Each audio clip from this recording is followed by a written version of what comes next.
Good morning. Welcome, everyone. Welcome to those who are here in the room and to those who are joining us online. Hopefully everyone can hear us okay and it's going all right. Well, I know everyone in the room can hear me. Hopefully everyone online can hear. Melissa, I can see you on screen. Can you give us a thumbs up if it's okay? Oh, great. Perfect. Thanks. Welcome. So it's an exciting moment. We're together for the first time, I think, in about 2 years with a live event or a hybrid. So we have some people joining us probably in their pajamas. Made the right choice, guys. Although you did miss out on the fabulous breakfast that we're having here this morning. So, yeah, thanks, Alexandra, for the thumbs up. So, welcome. This is as I said, our first business breakfast in a few years, and we're delighted to have you all here. And when I say we, I'm speaking about Regional Skills West, in particular the Sales Professionals Network, which is an initiative of Regional Skills West. So the Sales Professionals Network was set up a number of years ago, and we have some leading industry figures in the network helping steer us.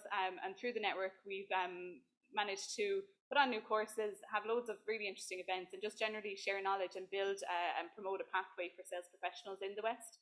And the vision is that the West is the leading sales region in Ireland, and indeed internationally would be recognised as the region to go to for business and for sales careers. In terms of Regional Skills West, what we do is we help businesses. We're a one-stop shop to help businesses connect to the skills network, provision in the region. So we help businesses to understand what's out there, what courses are available, what skills solutions are there, and if they're missing a skills solution, we help get that put on. So Regional Skills West is made up of NUI Galway, GMIT, GRETB, MSL-ETB, and we have various skill nets like the Galway Executive Skill Net and the ITAC Skill Net. And we'll hear from some of those providers towards the end of today's session. So without further ado, I'm going to hand you over to Dr. Dennis O'Hora, and he's going to intrigue and thrill us all with insights on consumer psychology. And we'll have an opportunity for some questions and answers after Dennis speaks, and then we'll hear from the providers on the opportunities they have for upskilling. Thanks very much, and off we go. Thanks very much, Denise, and it's just lovely to see you all. Isn't it just a moment to be all actually in each other's presence and actually being in one place? It's so strange. Just as Denise was coming up to the podium, I said, this is our first time in a long time just actually talking to each other, and so I had this emotional feeling like, ooh. It's but I think it's good to recognize that and to recognize how nice it is to be around each other and just to feel a little bit like things are approaching normality again. So I'm going to talk about psychology here today. Just going to click on here. And so that's working. Perfect. Okay. So I'm Dennis O'Hora. I'm the director of the MSc in Consumer Psychology at NUI Galway. And I'm going to talk to you a little bit today about growing your sales with consumer psychology. So my slides are slightly different, so hopefully you can see this. So when I came to this talk, my first impression was, sand, anyone? So I'm here talking to sales professionals who have years of experience, tons of knowledge, much more than I will ever have about sales, and I'm going to tell you something new about sales, right? So I was thinking, this is definitely someone going to the Sahara with a bucket of sand going, this is the best sand you have ever seen, right? So knowing that, my goal today is to try and give you maybe another perspective from consumer psychology to look at what you're doing every day and maybe allow you to see patterns that you didn't see before, to recognize, to just maybe identify one or two tips that you might see that might work for you. And so the core idea in what we're going to talk about today is that moving product means moving people. Okay, so if you're going to achieve a sale, if you're going to affect someone's decision, that means you're going to move them emotionally. And so then we're going to talk a little bit about, when it comes to B2B, how do you move a company? Is that even possible? What does bringing consumer psychology to the B2B space, what does that look like? So we're going to talk about moving consumers. So within psychology, it's well established that decisions are driven by emotional processes. Firstly, emotions allow or prevent decisions. So getting in the door requires that the person's in the emotional state to even have that decision. really know, we know this. If you're not feeling the right way about a decision, you're just not going, you're about a person, you're not going to even entertain the decision that they're going to put in front of you. Once the decision is being made, then emotions bias the decision process. Now, in psychological terms, we use a term called affect to look at how at emotion, and there are different types of affect that work during the decision process. Anticipated affect is probably the one we're most familiar with, which is when we think about the available options in front of us, we think, what would it be like if we got that? What would it be like if we got the other thing? And then we use that information to say, well, that seems better than that. So that's our anticipated affect, or anticipated emotional response. Related to that is an idea called ideal affect. An ideal affect is if you were to ask someone, how should you feel if you got this? Or how should you feel if you got that?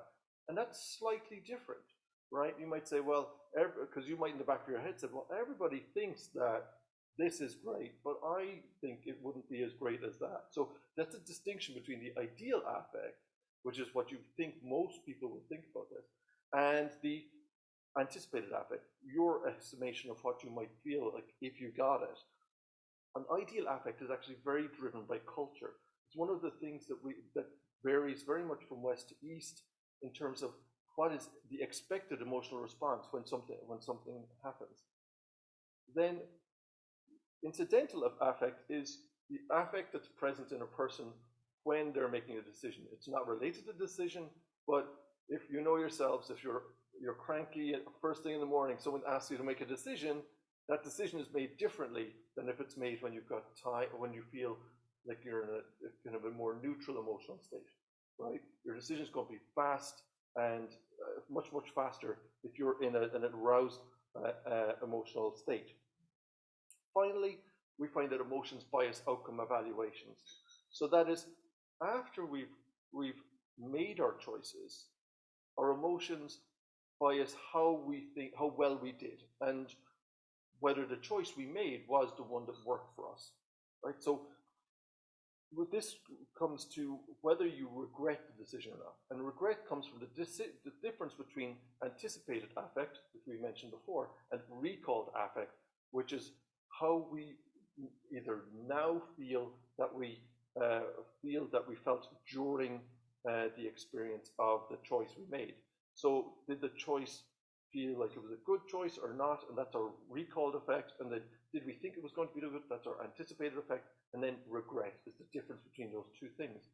And so interesting fact about recalled effect is that it has a recency bias. That is, we tend to remember later affect or later emotions stronger than early emotions.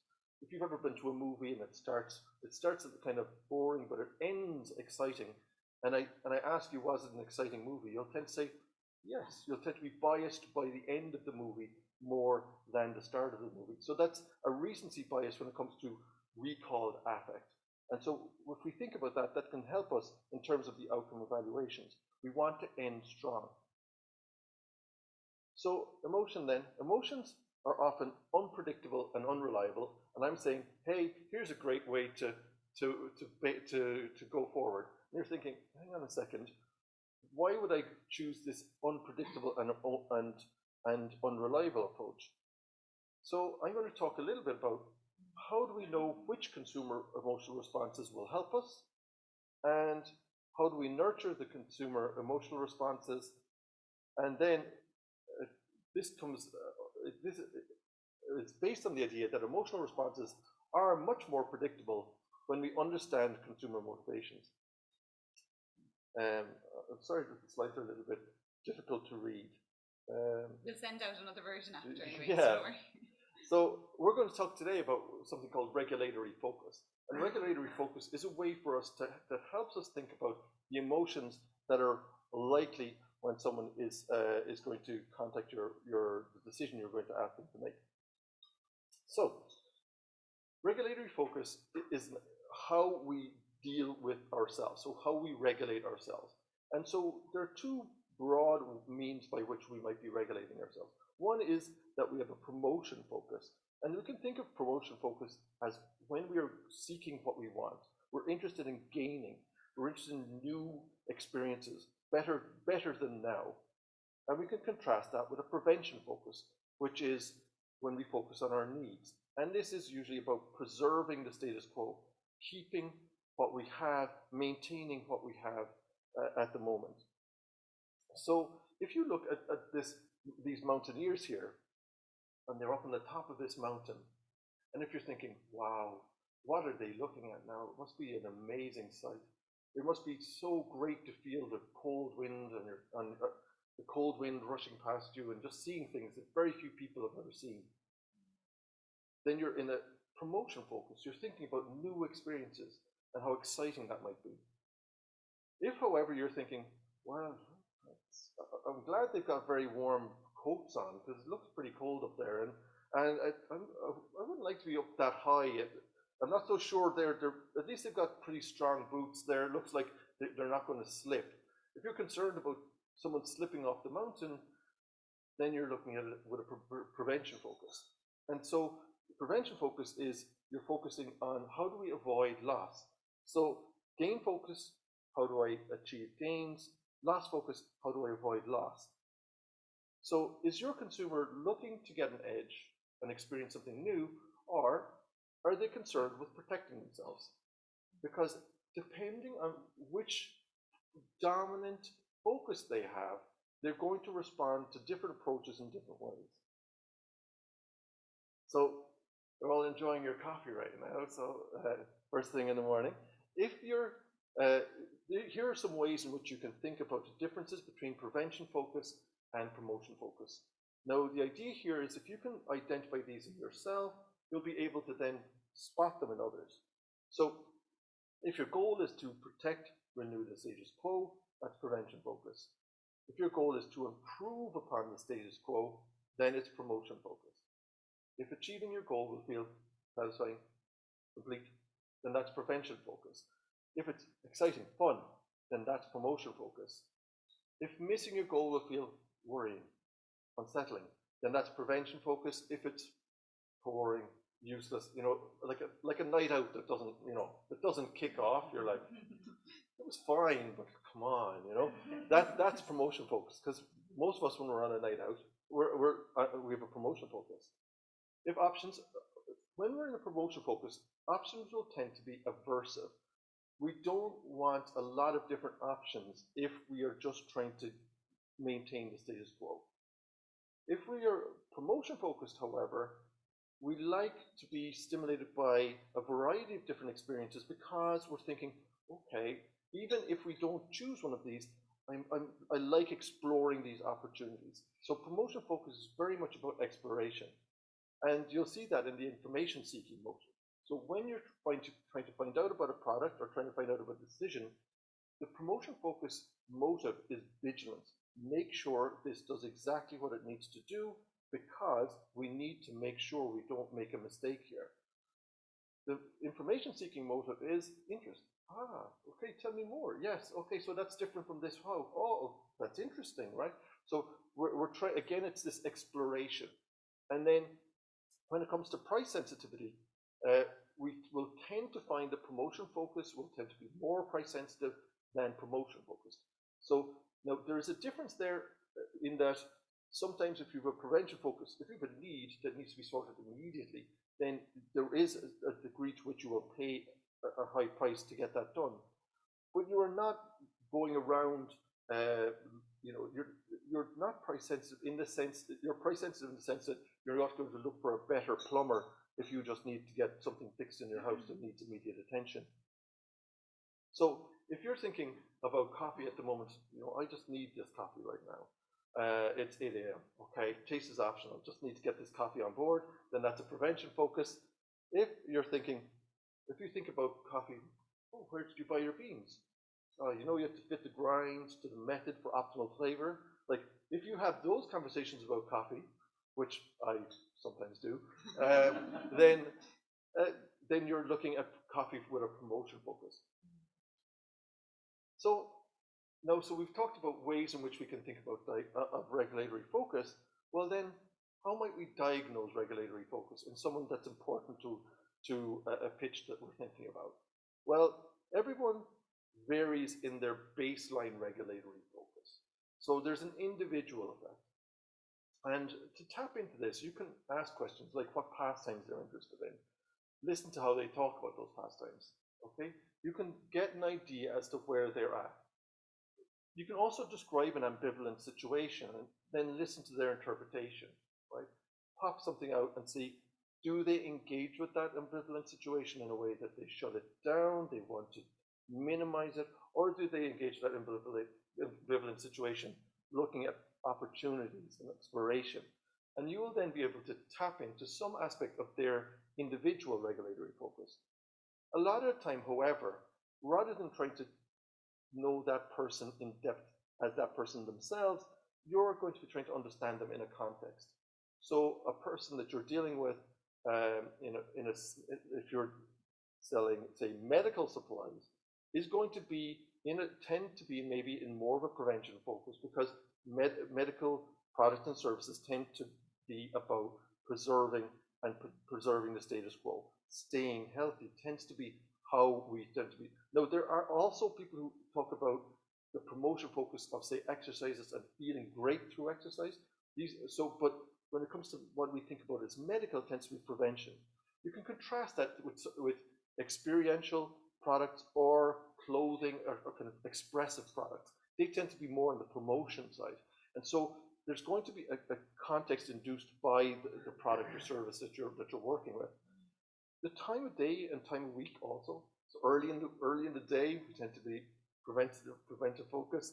Status quo, just need to get myself going today. Whereas later, when we feel more on top of things, we tend to be a little bit more promotion focused. Again, these are just ideas that you can use to diagnose regulatory focus. Again, why do we want to know regulatory focus? Because we want to be able to predict kind of emotional responses that are likely. We want to predict the approaches that might work. The next step then is to fit our approach to their regulatory focus. So regulatory fit is an experience when the how of getting something fits with the motivation or the why of what we want to achieve. And so regulatory fit, when we are in a situation where the means of obtaining something fits with the how of obtaining it, then we have this feeling like it's just right. It clicks. And clashes between the means and motivation tend to be jarring. So to bring that to bear, imagine what it would be like if you were if you went into a pharmacy and instead of looking like a pharmacy, it looked like a boutique clothing store, right? You would just be totally thrown. It's like, I don't want to be in a chaotic, exciting environment. I want to find some paracetamol, right, to get rid of my headache, right? I want to feel secure. I want to feel taken care of. I want to feel like you're serious, okay? So this disconnect can be problematic. So when we're thinking about promotion focus and prevention focus, we can fit with brand messaging. So when we're prevention focused, think comforting, serious, loss framing, exciting, fun, gain framing. So our product has been shown to reduce the risk of cardiac events. That is how we message when we're messaging with a prevention focus. If, however, we have a promotion focus, we're saying our product makes you feel great, experience a new you. Okay, so we're again exciting, fun, and gain framing. So framing is how you talk about the option or choice you're giving to somebody. Are you going to present that choice or option as preventing a loss, or are you going to present the same product as providing a gain? And most of the time, whether something's a plus or minus just depends on where you put someone, right? So if I say, putting your money in a bank account with interest is going to gain you money per year, then you go, okay, that's promotion focus. If I say, if you don't put your money in a bank account that's earning enough interest, you're losing money every year. It's the same thing. I've just framed one as loss framing and the other as gain framing. And Typically, when it comes to financial products, loss framing is more effective. So we can fit with the style of message delivery. So prevention focus, vigilant. I have figured out everything for you. You can relax. I have sorted this out for you. Promotion focus, eager. Wait till you see this, right? The mode of message delivery is going to be exciting, open. Fit with a product. Again, this is something that's out of your control, but something that you need typically, but you will need to be aware of it. When you think of your product, does it tend to defend against threats, maintain security, avoid losses, preserve the status quo? Or does it provide opportunities to grow, advance, and approach gains? And some products will do this differently for different people. So we just need to think often about the product segment interaction here. There's a fit with the retail environment. So as I said earlier, prevention focused, scientific, ordered. So think of pharmacies, okay? That's a classic prevention focused environment. Whereas thinking of promotion focus, you get artistic, chaotic, sensual, right? Those like boutique clothing stores, but think of coffee shops, like they tend to go in that direction.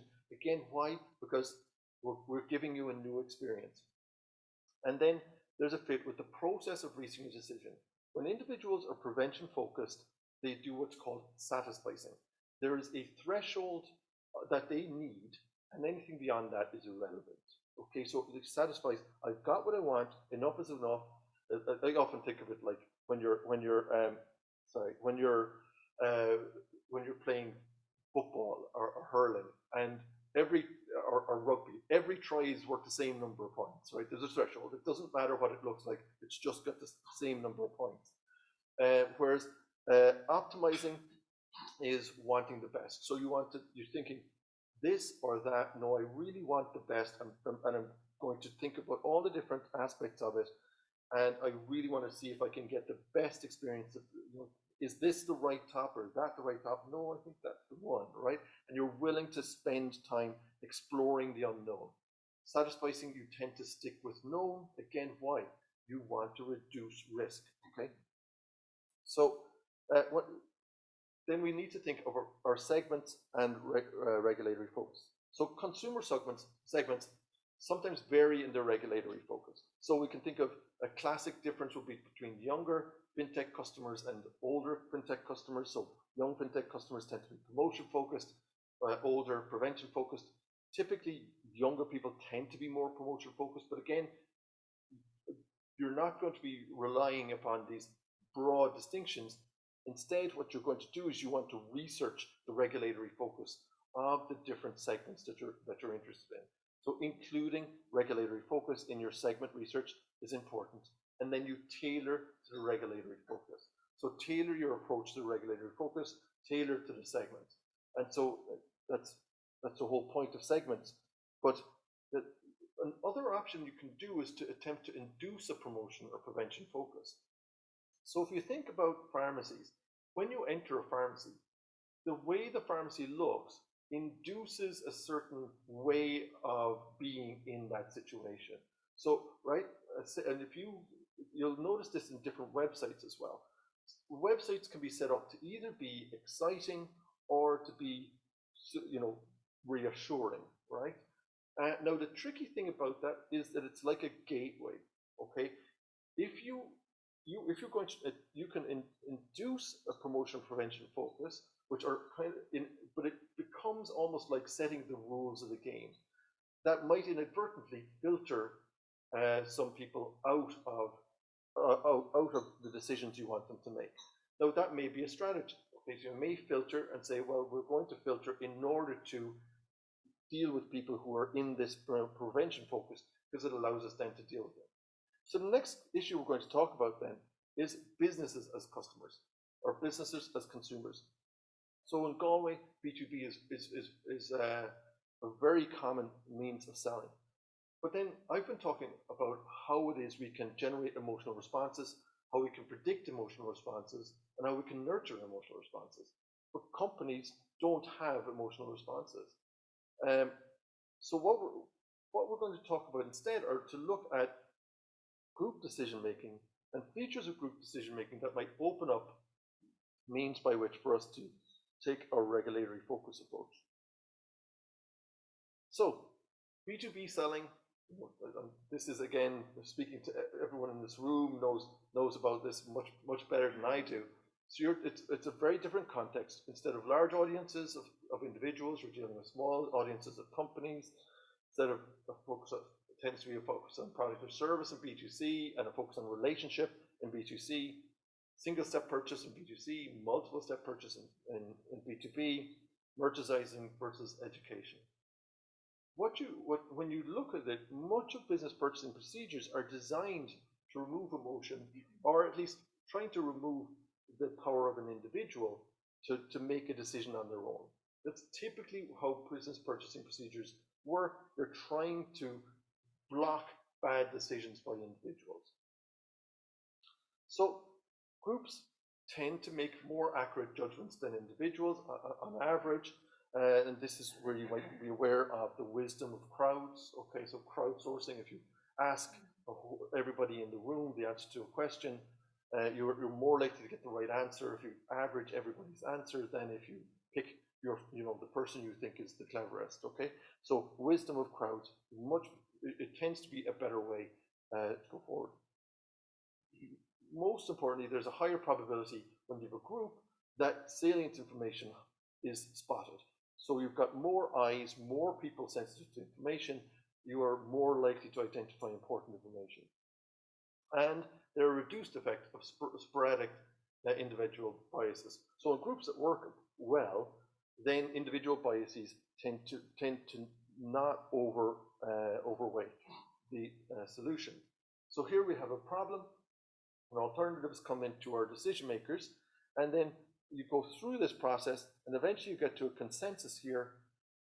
Then you either go back to the decision makers if there's no consensus, or you go forward if there's a consensus.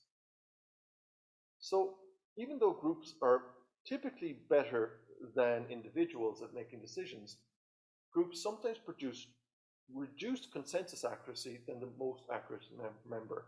And this is due to what are called process losses.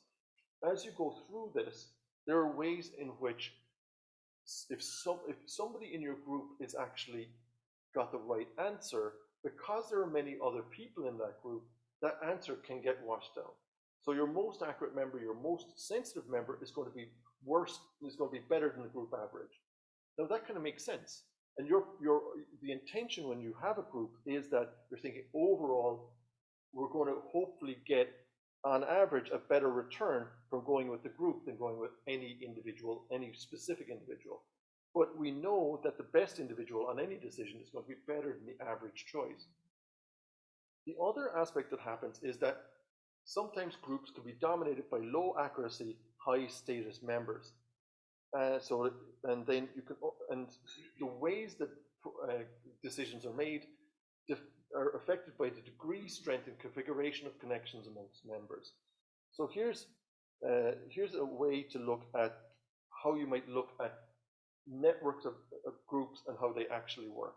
So you can, in this picture here, you just see connections between people. And if you can map these connections and look at who's talking to whom, who's a strong influence on whom, so the strength of these arrows can get thicker or narrower when you think about the strength. When you look at individuals like this central individual here, this person becomes a gatekeeper towards the person on the top right-hand corner. If you think about who's speaking to whom and the structure of the decision that's being made, the structure of the group, well, that can provide opportunities. The nature of group decisions and the nature of group structures and power differentials are that dominant voices are likely in groups. So there are two ways to deal with this. One is to understand the regulatory focus of those dominant voices, right? So we think the dominant voice is going to have a stronger effect on our decision. So what is their regulatory focus? Are they promotion focused? Are they prevention focused? And then you are going to work typically with them to try and work out approaches for them internally to manage different regulatory focuses that they're going to encounter in the groups that they're making decisions in. So how can you how can you generate allies that then generate approaches internally once you work with the regulatory focus of the individuals you're working with. So you're then going to work to help those personnel to move the consensus in the direction you'd like to see the decision go. Now, broadly, B2B, again, because of the structures that are in place, typically will be more prevention focused than B2C. And that is because there's typically greater downside risk. There's a status quo bias in groups.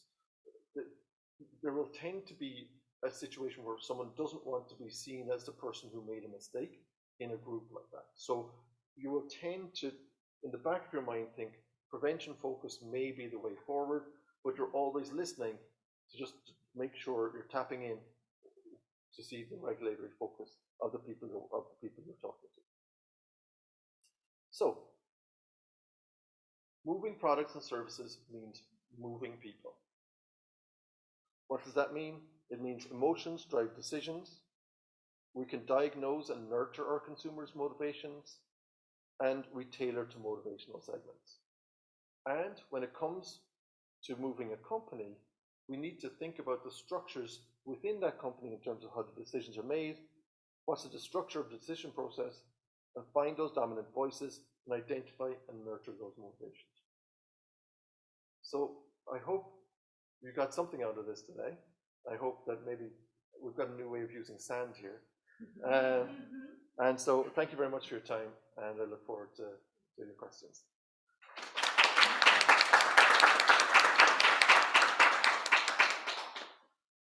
We take questions from the room and also questions on the chat. So I'm monitoring the chat here for questions. Any comments or questions from the room?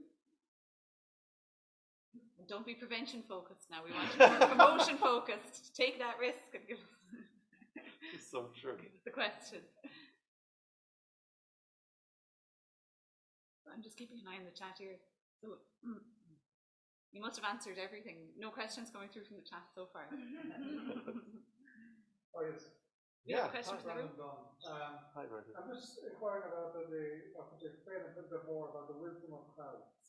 The wisdom of crowds. So the idea, so this is,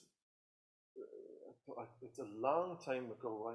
I can't remember, it was a statistician that identified this many years ago. But the idea is, the basic idea is that if you are in a situation where you want to find out the answer to something, so think the classic example is if you think of Who Wants to Be a Millionaire, right? So in Who Wants to Be a Millionaire, they ask a question and you can either phone a friend. No, this is one individual that you know is clever that you've decided you're going to ask a question to, or you can ask the audience. Now, in the history of Who Wants to Be a Millionaire, asking the audience is a better bet. Now, that's biased by the questions I'm asking the audience and the questions I'm asking the clever person, right?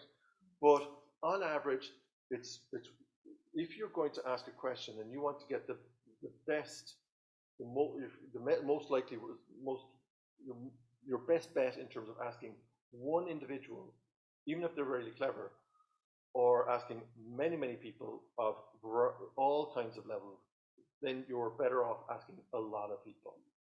And so this crowdsourcing idea is behind the idea of markets and betting markets, so that if you have many people looking at an issue and then they're going to make a judgment on it, then that many people looking at the issue will tend to be more important. Now, in terms of, say, decision making and making optimal decision making, there are ways to improve on group structures and improve the composition of groups to make better groups in terms of group decision making. But on average, if you were to choose between one clever person or many people of all levels of understanding, you should choose the group.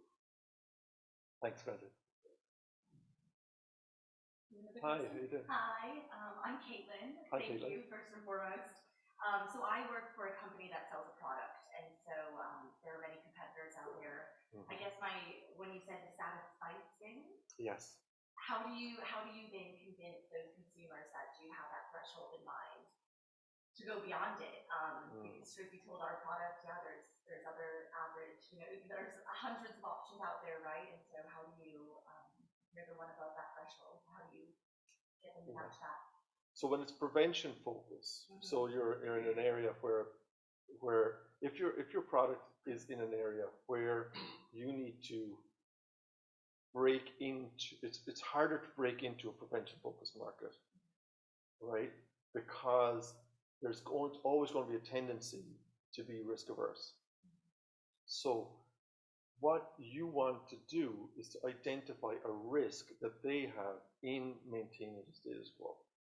If you can make maintaining the status quo risky to them, then they're going to want to hedge that risk.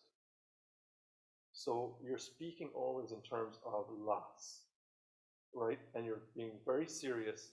And again, you're going to need statistics. You're going to need support. Your approach is going to have to be very carefully done. But the idea is, you're taking this. You're happy with what you have because you think this is okay. Unfortunately, that's not okay anymore. Yeah. Well, think of a situation like, say, if you're selling training on bias, say hiring biases, right? So say gender or race discrimination, and you might have been trying to sell that product. You need to just say, hang on, there's a risk here that you haven't seen, and I can prevent you from it, right? So, and again, they might not have known that was there, but again, you demonstrate this is a risk that's coming your way, and I can protect you from it. So again, then you need to know what your product does. So training, though we might often think about it as from a personal perspective, if we go for training, it's from a promotion focus. For companies, typically, training is a prevention focus, right?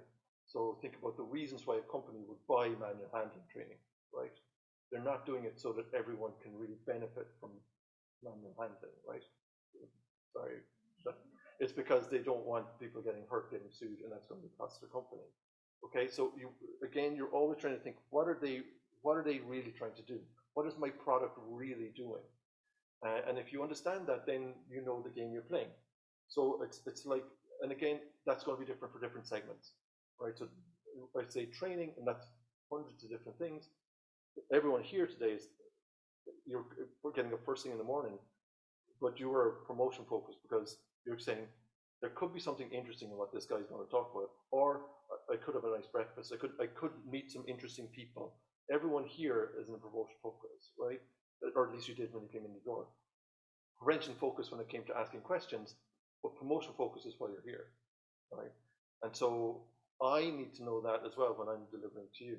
And so in the sense of how do I present myself and present this talk in terms of that. So again, a good way that sales, you know this better than anyone. If someone says that something's useful, and the question is, do you use it yourself?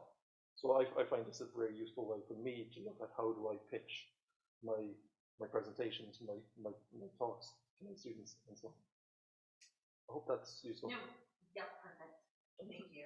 We have a question in the room, and then we have an online question. Go ahead.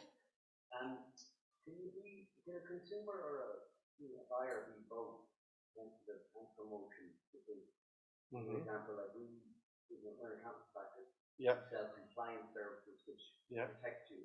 Yeah. But then we provide advisory services which help you to grow the business and help you tell you the goals. Yeah. Should you be targeting one of those, or are people kind of just naturally preventative or naturally promoting, and you have to figure out which they are? So yes, every person will have a bias in one way or the other, but what's more important is the context. And so when you're getting to the decision, what you want to find out is how are they making their decision, and so you probe that, right? So it's the handy thing about promotion focus is that they will tend to be more exploratory. So if you're trying to get new business, that's you know, they're looking for the shiny new thing. And so you want to try and figure out how are they really making their decision, who's really making the decision, and what's their skin in the game. And then you want to find out if you've got someone that's, and again, it's typically about tailoring. You don't want to be mixing your message. You just want to stay on point. So you can switch, but you want to make sure when you do switch, it's signaled and that I'm talking to you about this issue now in this way. Then you switch. Okay, so over here we're talking about this issue in this way, right? And you can, again, it's just about keeping in the back of your mind where they are, where you want them to be, how are they making their choice, and then just making those deliberate steps. Because sometimes we can switch from one to the other, and that will mix our message, and then it won't fit as nicely as it might otherwise. So hopefully that'll help. We have an online question as well. So can you tell us a bit more how to identify a dominant individual? So for example, I mean, sometimes it's obvious, but if you're in a B2B sales meeting and there are a number of personas, you don't know them well. So for example, you could have a facilities manager, there could be a finance manager, there could be an operations manager. So the question is, if you're in one of those meetings, and maybe it's even online, who knows, how do you even go about figuring out who's the big influencer in that group, the dominant person to focus on? Okay. That's a tough one. That's a tough one. Thanks, Jonathan, for the question. Thanks, Jonathan. If I knew the answer to that, it's like the classic one. If I knew the answer to that, I'd be made. It's an interesting question. There isn't an easy answer to that one. I think what matters is that you're thinking about that. So you and your team have a number of ways in which you can begin to figure that out. Okay, and that's going to be very different depending on a whole host of different, depends on the product, depends on the time of year, it's going to depend on whether it's a unit that you're trying to sell to or a main office. There are a lot of different factors involved. But you know those factors, and you know the people, and you know ways in which you can try to. So dominance basically comes down to who can say yes or no. And so if you talk to someone and they say, I need to check something, well, then you know. The question is, well, who are you checking it with, right? So you want to ask those questions, maybe not directly, but you just want to find out when people just want to, you know that there are, and again, it'll be different. So some structures will be more driven by one dominant individual, and some will be less driven by one dominant individual. What you want to be doing is always trying to figure out what is the structure of the decisions being made behind the scenes, who's talking to whom, and who influences whom.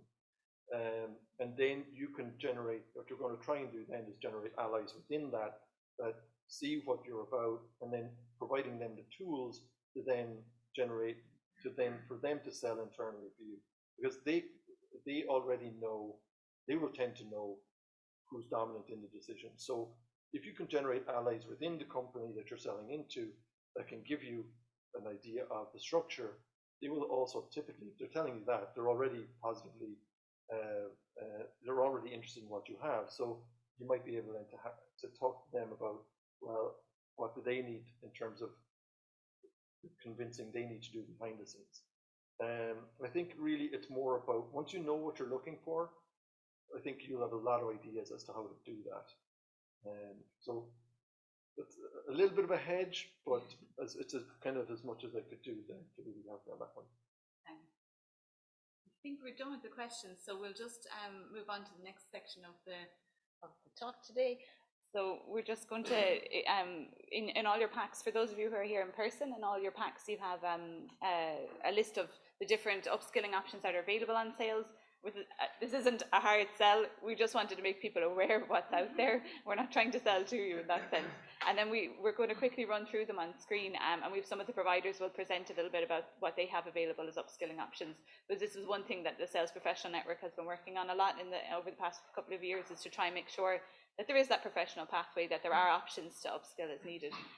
So I suppose the first one is from Mayo Sligo Leitrim ETB Education Training Board. So it's not only for people based in Mayo, this is a national programme. So this is the sales apprenticeship. So this is like a level 6 programme. It's amazing. It's a brand new programme. It started last year during COVID, and I think they're on the 5th, cohort of people taking this course now. And it's 84% online. It's heavily subsidised, so very minimal cost for the employer. Or if you as an individual, if you were interested in joining the sales apprenticeship, you can have existing staff members can join it. So if you're already working for a company, you can go to them and say, look, I want to do this course. But also if you're in a company and you want to hire in new people to build your sales team, maybe you're leading a sales team and you need to build it up, this is a good way as well, because you can hire in apprentices and have them do this training. And yeah, it's extremely popular. I think it's probably, I know I'm on camera, so I don't know if I can say this. I'd say it's one of the most popular apprenticeships in Ireland, if not the most popular, because of how it's structured. And I think all the course work that's done is for the company. So it's perfect as well for small businesses. You don't then have to develop your own sales training program, or some of you might be doing that already and know how heavy a lift that is. So it's a way to kind of outsource that, and the government funds it. So the next one is Galway Executive Skillnet. So Carl, he might join us here to talk a little bit about their offering. Morning. Thanks, Denise. Thanks, Dennis. How are you all? And it is genuinely great to be at a hybrid event and a brave move, and well done, guys. Yeah, so Denise alluded to this earlier. We are as the name says, there's a clue in the name. We are a skillnet. Galway Executive Skillnet is one of over 70 training networks in the country, funded by an agency called Skillnet Ireland. We're the National Agency for Workforce Learning, funded by the Department of Education and Skills. And our network has been in existence for 20 years, believe it or not. And there are a few in the West.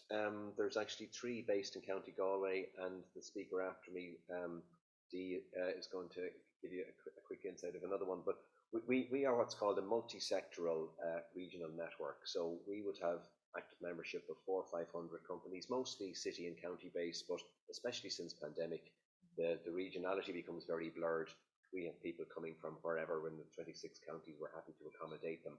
And our value proposition is basically to provide quality, relevant training at a time, place, and a price that works for industry, with a predominant focus on small businesses. Although we do have a lot of the larger, the multinationals in town are part of us, but we're really there to serve the needs of the small companies who don't really either know what they want, or if they know what they want, they don't know where to get it. So if I was to pick out 2 things there, it's the first 2, it's the quality and the relevance. So in terms of like what's relevant, you know, you can take a topic like sales and marketing. It's very obvious that you need, you know, you need to know how to sell and market to succeed out there. Sounds easy, but then drill that down. So okay, so what are the skill sets? Like what actual courses do you need? And that's our job, is to work with companies to identify those. Fascinating presentation there, Dennis. You know, in terms of the mindset of companies, a lot of our members would tend to start off in the prevention focus, thinking, I have a crisis or a problem, I need health and safety training. You have a really good example there of the manual handling, or it might be something like, say, cyber security, or just give him or her a basic skill because they can't do their job properly, and if they don't, the place will, you know, it's system failure, so help us. But what we're really getting at here is it's the promotion focus, to say, you know, like in sales and marketing, you can really kick on here and, you know, expand your opportunities. So so that's really what we're about. And in our network, we have a very broad, expansive range across all areas, not just sales and marketing. I mentioned that, like health and safety, but leadership, management, transversal skills. It's very broad. We ran 300 courses last year. At the moment, since lockdown, virtual is still the preferred mode of delivery. We are now toying with this kind of hybrid classroom setting, but it's still by and large virtual. And they tend to be of the short, sharp nature, as in give me the skill, give it to me now, a half-day course, a day course, a 2-day course, depending on the nature of it. So it's just to give you a flavour of that. Give an example and bring it closer to home. And this is something that we partnered with Regional Skills and Sales Professional Network. This is a really good quality provider, a fellow called Andy Bounds, who was UK Sales Trainer of the Year. If you're at one of his sessions, you will see, you'll have got to know why. And if you weren't, I can share the recording with you. But in an hour and a half, he told you how to write a brilliant proposal. in his world, and he has a 94% strike rate with his proposals. Just blinding common sense, really in your face stuff, and a really good takeaway. As I say, we provide really good value for money offerings because we are subsidized by the Department of Education ultimately, but every now and again we spoil our customers with providing free events like this, and he's coming back actually in a couple of months' time. Just one sort of small example. Some of the things coming up, a lot of our spring schedule is nearly kind of done, but there's Andy, he's back on May the 24th. Virtual Communications is the title that we're probably going to go with. Sales 101, hopefully as it says on the tin, that's going to be a two one-day online sessions, and you can see the value offering that we have there. And then there's other courses there, like solution selling, the more advanced for sales practitioners who are a bit beyond the basics but want to get down into more of the nitty-gritty and marketing fundamentals. And at any given time, we review that to see is there more things that we can offer. So just to say to you, we have a very broad range out there, constantly looking to refresh, what offerings we have on the shelves. And as I say, it's ultimately my job to go and find who are the best providers out there. One final little thing, and this is in the for me in the sales and marketing, I think the biggest single issue at the moment for companies out there is staffing. Find good staff, keep good staff. So you both have to sell your wares and you have to market yourselves to attract quality. And next Tuesday morning, we have an hour-and-a-half webinar with some HR experts there, including Margaret, who's the promoter of the Core Executive SkinNet, giving you some insights into how to go about that. So just thought I'd throw that one in there. Guys, that's it for me. Delighted to meet you. Well done in getting this far. Now I think I'm going to hand you over to Dee, another SkinNet network, give you a different perspective. Dee, hold on a wee minute. We're going to bring you in at the end because Dee's going to join us online. So just to prevention focused for potential technical difficulties, we'll bring Dee in at the end. So Dee, hold your horses. We'll come back to you in a minute. So yeah, I think you're next then. Dennis is back up again. Hello, it's me again. As I mentioned earlier, so I'm the Director of Masters in Consumer Psychology at NUI Galway. So this is our program here. So we cover consumer psychology, decision making, consumers across cultures and contexts, and sustainable consumption. That's our idea here is really the idea of building towards the world of tomorrow. We've got measuring consumer behavior and engagement and data analysis through our. This is working on your data analysis and experimental analysis skills. We've got a work-based project where you work with industry, and an international business project where you work in a global virtual team. And then we've got tools and insights from industry for several times, pretty much every second week during the year. We have industry leaders come in and inspire our students with and also give them tips and tools. The idea is to have our students hit the marketplace. My goal is that you are surprised by how competent my students are. Right? That's my goal. Is that like you should be like, where did that person come from? That's the goal that kind of drives all of this. So on the practical side, it runs on a Monday and a Tuesday. The idea here being it is a full-time course, but we're hoping that you can work this with your do at least part-time work with it. It starts in September, runs till June, graduation in September. High demand skills, data analysis, data generation, transversal skills. We have employers on our steering group. We analyze your core work skills. Again, from a promotion or prevention focus, we often think that issues or gaps in our student skills are sometimes more salient than what they can provide. So we typically look at gaps, particularly in, say, Excel training, and look at ways in which we know that when they hit the ground, they're going to be bulletproof on the kind of traditional core work skills that people forget even to ask about. We do CV and interview preparation, and I said our vision is the world of tomorrow. This is cross-cultural, climate change focused in terms of the topics we cover. So if you know people who might be interested, you've got a brochure in the bags there that if you came today, and you know, if just pass the word on. If it doesn't suit you, it might suit someone that you know.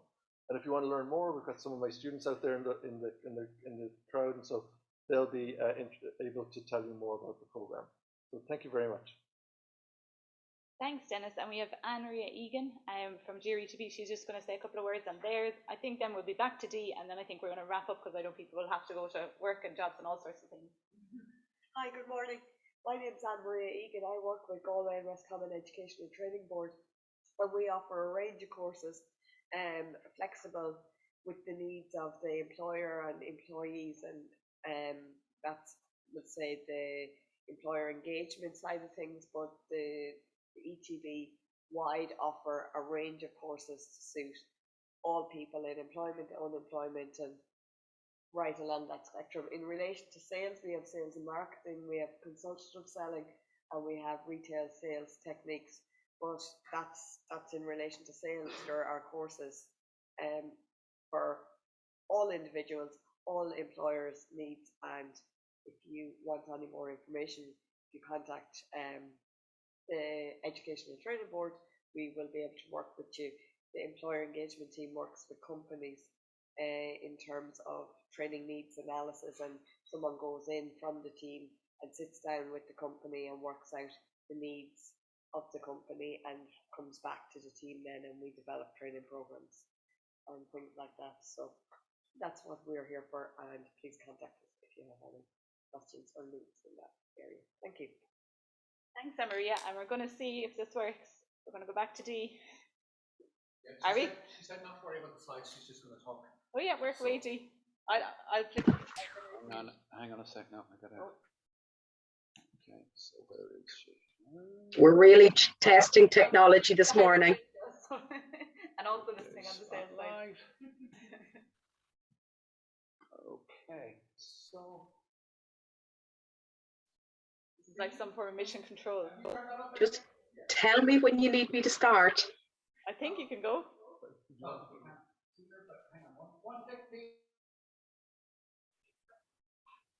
Please ignore the noise in the house. Sick children.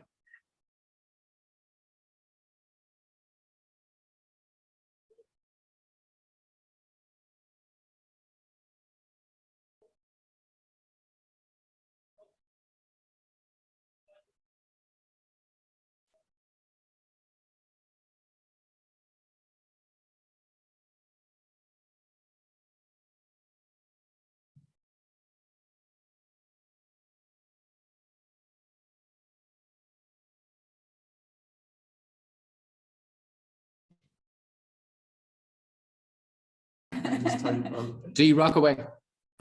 Okay, so good morning, everybody. So sorry that I couldn't be there in person today. We've COVID in the house, so I figured I was better to stay away. So my name is Dee Timoney, and like Carl, we're a SkillNet network. Our focus is around technology, so we would have, we're based in Galway, but we would have members spanning from Donegal right down to Limerick and over as far as Athlone. And our focus is purely just to make sure that the employees within our members have the skills to be able to remain competitive in a very competitive environment. So predominantly we would run technology programs, but we, I think back in 2019, one of the requests that we got from the Sales Professional Network was to develop a program in inside sales. So we've worked with TU Dublin to come up with a diploma in inside sales. It's a level 8 program. It's predominantly online. It runs over approximately 20 weeks. And up to this point, so when we ran it initially, we did 6 days face-to-face and the remainder was online. Over the last 2 years, obviously with COVID, we couldn't do any of the instructor-led. We had to go totally online. But our aim is that this year we would go back to doing 6 days face-to-face and then the remainder online. So it's made up of 4 core skills, or 4 core modules, interpersonal skills and the core selling skills, which are the 2 that we do face-to-face. And then we also offer the certified inside sales professional. So this is an online course that has been approved by the American Association of Inside Sales. So it's totally online, and I would have to say, I think the Americans have been blown away by the selling skills of the Irish. They have never seen such high scores in that module, and then they finish off with the capstone project. So the program has been going well. Within the Galway region, we've had probably a mix of companies. We've had both multinational and Indigenous companies attend the program. So we've had the likes of Avaya, Intuity, Channel Mechanics, Smart Bear, Cora Point, Vogelsang, Silco, Eurostar and Exordo, to name but some of the companies that have done the program so far. So our next program kicks off in May, and obviously we're recruiting for that. So if anybody is interested in finding out any more information or wants to express an interest, just drop me an email, dtimony@itag.ie, and I can send you on more information or whatever. That's me. Technology didn't let us down, and I can see myself on the big screen, and I didn't use any slides.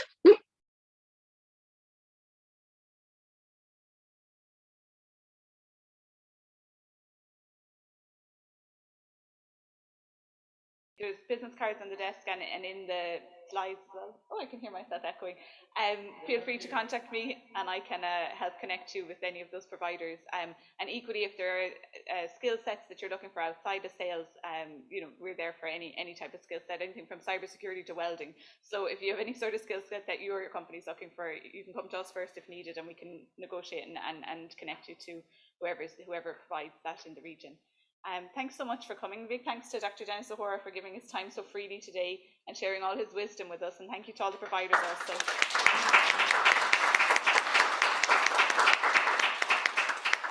Thanks to Cormac and the gang for keeping us connected online and offline. Thanks to the Harbour Hotel for the hopefully lovely breakfast. And thanks to Shauna for managing everything in the background. I think I've thanked everyone, have I? If I haven't, thanks. And have a lovely day. And we'll see you at the next event soon, hopefully. Thanks so much. And thank you.